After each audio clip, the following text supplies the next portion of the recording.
안녕하세요. 오늘은 돈 버는 게 가장 쉬웠어요. 테슬라는 현금 창출 기계라는 내용으로 이야기를 해보겠습니다.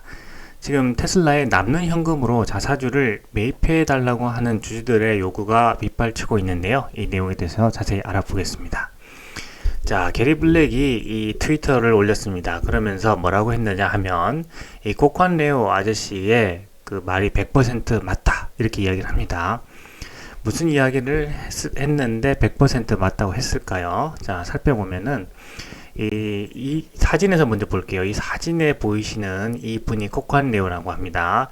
이 코관 레오 이분이 테슬라의 그 말하자면은 슈퍼개미, 테슬라 주식을 엄청나게 많이 가지고 있는 그 슈퍼개미입니다.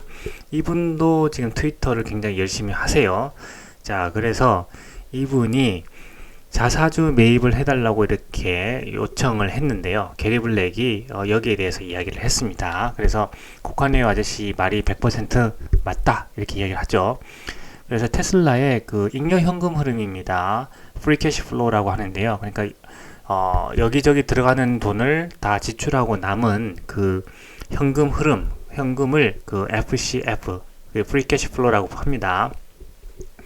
이 잉여 현금 흐름이 2022년에는 10빌리언, 그러니까 올해 10빌리언이 된다는 거죠. 그리고 내년에는 20빌리언이 된다. 그런데 이 돈은 어떤 돈이냐고 하면 capacity expansion이라 그래가지고 이 생산 능력을 확장하는 거죠. 그러니까 생산 시설을 확장하는 데 드는 그런 비용들을 빼고서 올해 10빌리언, 내년에 20빌리언이 남는다. 이렇게 이야기하는 거죠.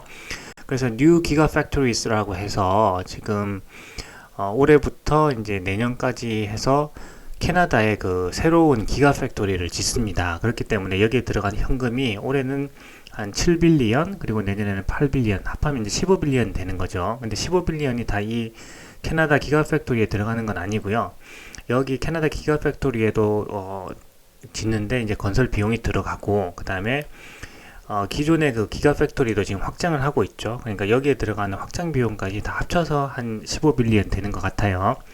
이전에는 한 10빌리언 정도 이렇게 기가 팩토리 짓는데 10빌리언 정도 들었다고 하는데 이제 자재 값이라든지 뭐 인플레이션이 굉장히 지금 높지 않습니까? 그래서 그 한 12빌리언 정도 이렇게 계산을 하면 나머지 기존에 있는 그 생산 시설을 확장하는데 한 3빌리언 정도 들지 않겠나 이런 생각을 해볼 수가 있습니다. 그래서 올해하고 내년에 한 15빌리언 쓰게 되는데 이 생산 능력 확장하는데 15빌리언 정도 쓰게 되는데 15빌리언 쓰고서도 올해는 10빌리언 내년에 20빌리언 남지 않느냐 지금 이렇게 얘기하는 거죠. 그러니까 1450원 환율 기준으로 하면은 올해는 한 14조 15조 원 내년에는 한 28조 원 29조 원 정도 이런 현금이 남지 않느냐 지금 이렇게 이야기를 하는 겁니다.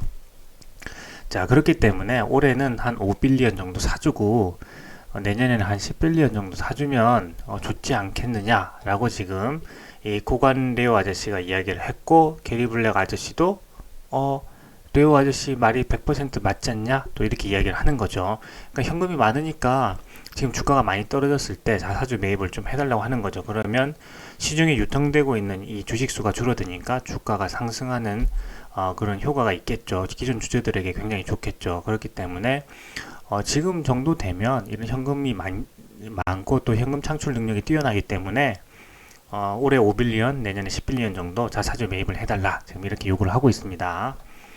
자, 그래서 자세한 그 내용을 한번 살펴볼게요. 게리 블랙 애널리스트가 이 테슬라의 프리캐시 플로우를 계산을 했습니다. 연도별로. 그래서 2022년부터 2026년까지 향후 그 5년간의 그 프리캐시 플로우를 계산을 했어요.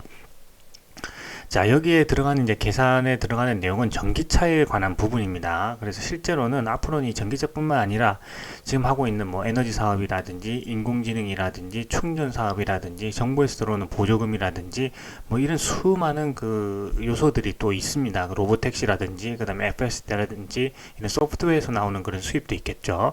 이런 수입들을 다 빼고 순수하게 그 전기차를 생산해서 판매하는 그 기준으로 이 현금 흐름에 관한 그 예상을 표로 작성을 했습니다. 그래서 이 현금 흐름을 표를 전체적으로 간단히 좀 설명을 드려볼게요. 그래서 테슬라의 프리 캐시 플로우 FCF라고 이야기하는데요. 가장 기준은 이제 난갭 넷인컴이라 그래가지고 여기서는 이 난갭으로 계산하게 되면은 현금 중심으로 순이익을 계산하게 됩니다. 현금 중심으로 순이익을 계산하게 되는데 그것을 이제 기본으로 해서 실제 현금은 나가지 않았지만 감가상각비라고 해서 감가상각비와 이제 여러 가지 상각비죠. 그 상각비가 나가는 것은 비용으로 인식이 됩니다. 근데 실제로 기업에서 현금은 유출되지 않았거든요. 그래서 계산을 할 때 이 대차 손익계산서상의 그 난갭 넷인컴에 실제 현금 유출하지 않는 비용은 거꾸로 계산할 때 더해줘야 됩니다. 자, 그리고 그런 다음에 실제 현금이 나가게 되는 이 capacity expansion에 들어가는 거, 생산 능력 확장에 들어가는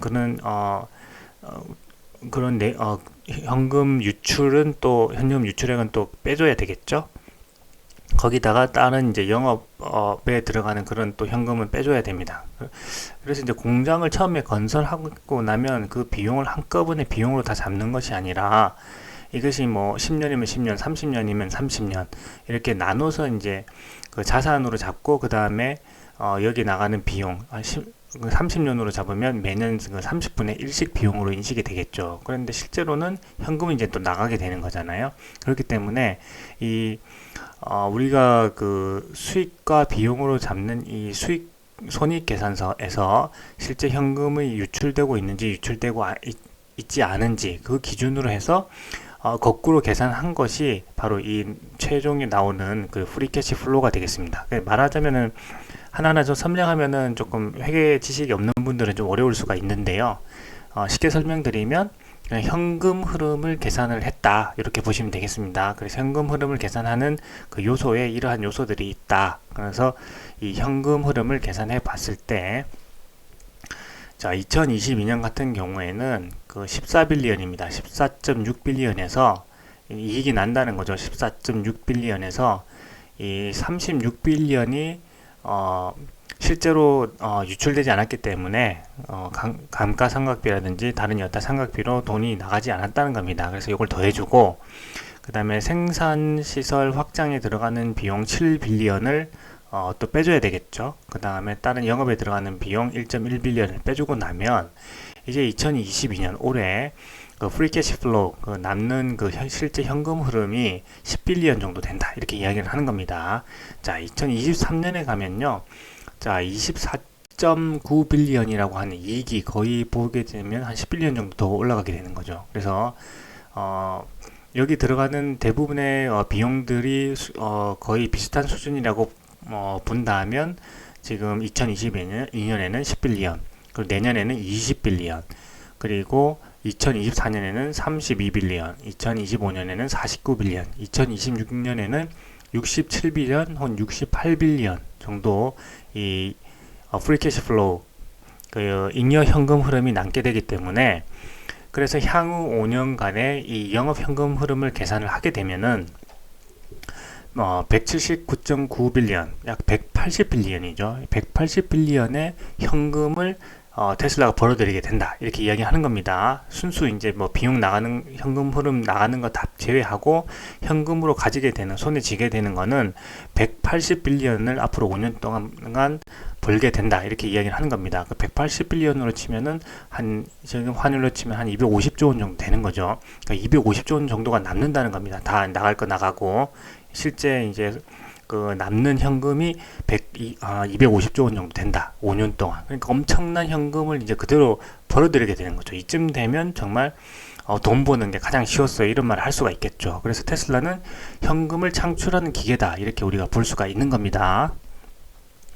자, 그래서 고관레오 아저씨가 이렇게 이야기하는 겁니다. 게리 블랙 그 애널리스트가 지금 예상을 했지 않느냐. 지금 이 프리 캐시 플로우, 그러니까 FSD라든지 뭐 테슬라 봇이라든지 에너지라든지 이런 거 다 빼고도 지금 이렇게 현금 흐름이 많이 남지 않느냐. 그러니까 올해는 10빌리언 남고 내년에는 20빌리언, 그 다음에 32빌리언, 2025년에는 50빌리언, 2016년에는 테슬라봇, FSD, 에너지, 뭐 각종 이런 사업들 다 빼고도 이렇게 많은 현금이 남지 않느냐. 그러니까 지금 주가가 많이 떨어졌으니까 자사주 매입을 좀 해달라 이렇게 요구를 하는 겁니다. 또 여기다가 조금 귀여운 말씀도 하시는데, 일론 너가 올해 트위터 산다고 해가지고 2,500만 주 주식을 또 팔지 않았냐. 그리고 기존 직원들에게 스탁옵션으로 준 그 주식들이 다 이제 시장에 한꺼번에 이제 대량으로 나와가지고 지금 베어마켓을 만들지 않았냐. 이 베어마켓에서 주가가 더 많이 떨어지지 않았냐. 이렇게 유통량이 많아지기 때문에 너가 주식 많이 팔아가지고 이렇게 됐다. 지금 이렇게 이야기를 하는 겁니다. 그러니까 생각을 해봐. 지금 주식 가격이 싸니까 자사주 매입하면은 싼 값에 주식을 살 수 있잖아. 이렇게 지금 이야기하는 겁니다. 공안내우 아저씨가. 자, 그런데 이분이요, 이번에만 얘기한 게 아니라 여기 보시게 되면은 5월 달에도 똑같은 이야기를 하셨어요. 그죠? 그래서 그때는 테슬라 웨일이라 그래가지고 15빌리언, 똑같습니다. 금액은. 그러니까 올해 5빌리언, 내년에 10빌리언 자사주 매입을 해달라. 그때도 이렇게 요구를 하십니다. 왜냐하면 개인으로서 또 테슬라 주식을 엄청나게 가지고 있는 슈퍼 개미니까요. 이런 요구를 하는 거죠. 자, 그래서 올해만 해도 벌써 30% 넘게 지금 주가 떨어졌어. 그러니까 올해 5빌리언, 내년에 10빌리언 해갖고 15빌리언 정도는 자사주 매입을 해줘. 이렇게 이야기를 한 거죠. 그러니까 일론 머스크가 너티라고 해서 트위터에 올립니다. 자, 알겠어라고 했는데 뭘 알겠다고 했는지 정확한 이야기는 하진 않았어요. 근데 일단 알겠다라고 해서 실제 자사주 매입을 할 건지 안 할 건지는 또 지켜봐야 됩니다. 저희가. 자, 그래서 지금 제가 최근에 어제도 영상 올려드리고 또 그 이전에 또 영상을 좀 올려드렸습니다. 지금 굉장히 높은 인플레이션 시대에 우리가 지금 살고 있습니다. 자, 그래서 이 바이든과 이게 파월은 지금 인플레이션을 잡기 위해서 자이언트 스텝을 지금 3번이나 했죠. 그런데 이번에 다음 달에 또 자이언트 스텝을 한 번 더 올릴 것이다 하는 그 시장의 예측 때문에 주가가 폭락을 하고 있습니다. 그렇죠? 자, 그런데 이런 시기에 지금 제롬 파월은 그 인플레이션을 걱정하고 있지만 일론 머스크는 디플레이션을 걱정하고 있습니다. 자, 지금 상황에서 앞전에 이제 영상에서 제가 쭉 설명을 드렸는데요. 이 공급에서 생기는 그런 문제점을 해결하지 않으면 인플레이션이 쉽게 잡힐 수가 없고, 단순히 이제 손쉬운 그 카드로 금리 상승이라는 이 카드를 손에 이제 들었기 때문에 이 손쉬운 방법으로 이제 금리를 인상시키게 되면 실제로 이 공급단에서의 문제가 해결되지 않으면 이게 오히려 지금 디플레이션으로 갈 수 있다 하는 것이 바로 일론 머스크의 생각인 거죠. 자, 그런데 지금 이러한 주식이 폭락을 하고요. 인플레이션 때문에 인플레이션 잡겠다고 지금 자이언트 스텝 3번이나 밟고, 어제 또 CPI가 또 8.2%를 찍었죠. 그러면서 이 인플레이션 잡는 거는 정말 이제 불가능하다라고 지금 사람들이 생각을 하면서 다음 달에 자이언트 스텝 한 번 더 밟겠구나 라고 하면서 지금 시장이 폭락을 하고 있는데, 어제는 또 주가가 또 올랐어요. 그런데 지금 또 주가가 또 내리고 있죠. 자, 그런데 일론 머스크는 이런 상황에서 갑자기 내가 burnt hair라고 하는 이 향수를 개발을 했는데 요거를 팔 거야. 그러니까 이 향수를 좀 사줘. 이거 보링 컴퍼니 홈페이지에서 팔고 있는데 나중에 뭐 내년이나 출시될 거야. 그런데 이 향수를 좀 사줘. 이렇게 이야기를 합니다. 근데 그 향수를 사주면은 내가 트위터 살 수 있잖아. 지금 이렇게 얘기를 하면서 이 향수를 또 출시를 했습니다. 자, 이 사람은, 자, 우리가 기존의 그 경영자들 같은 경우에는 딱 대중 앞에 좀 많이 나타나지도 않죠. 그래서 어디 뭐 생산시설 같은데 나타나거나 중요한 일 있을 때만 잠깐 나타나고 소통을 거의 이제 하지 않기 때문에 어떤 생각을 가지고 있는지 알 수가 없는데, 일론 머스크는 굉장히 특이한 케이스입니다. 그렇죠? 이 트위터를 통해서 자기가 하고 싶은 이런 내용들을 다 이야기를 하는데요. 갑자기 또 이런 시기에 참 이렇게 지금 주가는 폭락을 하고 있는 그 시기에 이 burnt hair라는 그 향수를 만들어서 팔겠다고 하고 지금 트위터를 살 테니까 돈이 필요하니까 향수를 좀 사줘라고 지금 농담도 하고 있습니다. 자, 일론 머스크가 왜 이렇게 하는 걸까요? 그러니까 우리가 기존의 어떤 경영자의 이미지로는 전혀 이해가 되지를 않죠. 그러면서 자기 또 그전에는 테크노 킹이라고 했는데 이제 퍼퓸 세일즈맨이라고 또 바꿉니다. 자기는 향수를 파는 사람, 영업사원이다 또 이렇게 이야기를 하는 거죠. 자, 참 범상치가 않죠. 이 인물을 이해하는 데는 참 어렵습니다. 그죠? 이 인물을 참 이해하는 거는 참 어려운데 또 현재 이렇게 그 앞에서 보시면은 아시겠지만 이렇게 현금을 잘 벌고 있다는 말이죠. 그러니까 테슬라에는 전혀 문제가 없다는 거를 이렇게 비유적으로 말하고 있는 것이 아닌가 또 이런 생각을 해보게 됩니다. 지금 현재도 지금 현금 창출 능력이 엄청나게 뛰어나고 있고 향후에도 이 현금 창출 능력이 점점 더 좋아진다는 말이죠. 자, 이렇게 현금 창출 능력이 좋은 이 기업에 대해서 걱정할 게 뭐가 있느냐 이렇게 지금 이야기를 하는 것 같아요. 그런 의미로 향수를 만들어서 팔 테니까 향수를 사달라 좀 이렇게 이야기하는 것 같습니다. 자, 그래서 제가 오늘 이야기하고 싶은 건 뭐냐 하면 이렇게 지금 어려운 시기에 가장 중요한 게 뭐냐 하면 바로 캐시플로입니다. 자, 우리가 어떤 기업을 볼 때 현재 그 기업의 자산에 대해서 관심을 가지는 것이 아니라 이렇게 어려울 때는 이 현금 흐름이 얼마나 중요한지에 대해서 우리가 이제 깨닫게 된다는 거죠. 자, 이 어려운 시기에 이 테슬라는 현금을 잘 벌어들이고 있죠. 마치 현금을 찍어내는 그 기계처럼 현금을 엄청나게 지금 많이 벌어들이고 있고 향후에는 더 많이 벌어들인다는 거죠. 그래서 앞으로 보시게 된다면 향후 5년 동안 거의 이 자동차, 전기 자동차로서만 한 185조 원의 그 잉여 현금 흐름을 만들어낼 수 있다. 지금 이렇게 게리 블랙이 예측을 하고 있습니다. 자, 여기에 에너지 사업이라든지 테슬라봇이라든지 인공지능이라든지 로보택시라든지 그 다음에 자율주행 소프트웨어에서 들어온 수입이라든지 그 다음에 충전 사업에서 들어오는 그런 이익이라든지 나머지 그런 또 확장되는 그런 사업들을 다 제외하고서라도 이렇게 많은 현금을 창출할 거라고 예측이 되고 있다는 거죠. 자, 그래서 이 어려운 시기에 이렇게 현금 흐름 창출 능력이 뛰어난 기업, 이런 기업이 이 어려운 시기가 지나고 나면은 폭발적으로 상승할 수가 있다. 이런 걸 우리가 예측해 볼 수가 있습니다. 그리고 이 어려운 시기를 다 견뎌내는 기업은 다 이 캐시플로가 좋은 기업들입니다. 그렇죠? 이 어려운 시기, 그 높은 금리, 그죠? 높은 인플레이션, 이런 시기는 기업들에게는 고통입니다. 자, 파월 연준 의장도 페인이라는 단어, 고통이라는 단어를 여러 번 이야기를 했죠. 그렇기 때문에 이 어려운 시기는 어떻게 보면은 이 살아남을 수 있는 기업과 살아남을 수 없는 기업, 이 한계 기업이 퇴출되는 그런 과정에 있다, 이렇게 우리가 얘기해 볼 수가 있겠습니다. 그래서 테슬라와 같이 이렇게 캐시플로가 좋은 기업은 살아남아서 나머지 다른 기업들의 시장 점유율까지 다 가져올 가능성이 굉장히 큽니다. 실제 역사에서도 그랬고요. 이 어려운 시기를 견뎌내지 못한 한계 기업은 결국 시장에서 퇴출되게 됩니다. 그래서 이 높은 인플레이션과 높은 금리라고 하는 굉장히 기업에게는 어려운 이 시기를 어떤 기업이 과연 극복해 나가고 이 어려운 시기가 끝났을 때 그 나머지 기업들의 점유율까지 다 뺏어올 수 있느냐, 이것은 바로 캐시플로우가 좋은 기업이다, 이렇게 우리가 생각해 볼 수가 있습니다. 그래서 오늘은 이 캐시플로우가 정말 얼마나 중요한지 이 어려운 시기가 되니까 우리가 더 체감을 해볼 수가 있는 거죠. 자, 그래서 테슬라는 이제 그 전기차 시장이 점점 더 확장이 될 겁니다. 이제 글로벌리하게 5%에서 7%밖에 지금 침투율이 되지 않았기 때문에 향후에 최소 90% 이상 그 업사이드가 있는 겁니다. 그리고 한동안 또 주춤해질 수도 있겠죠. 어떤 경기 상황에 따라서 약간 주춤해질 수도 있겠지만 이 전기차로의 전환은요, 이제 대세입니다. 그렇죠.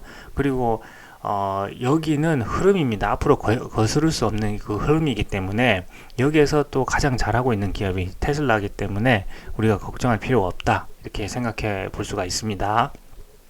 자, 특히 이 테슬라의 확장을 살펴보면은 더욱 그렇습니다. 지금 테슬라라고 하는 이 차는요, 하나의 그 모빌리티 플랫폼이 되는 거죠. 그래서 이 모빌리티 플랫폼을 통해서 이 자율주행 소프트웨어인 FSD, 그리고 이 FSD를 이용한 로보택시 서비스를 영역으로 사업을 더 확장해 나갈 것입니다.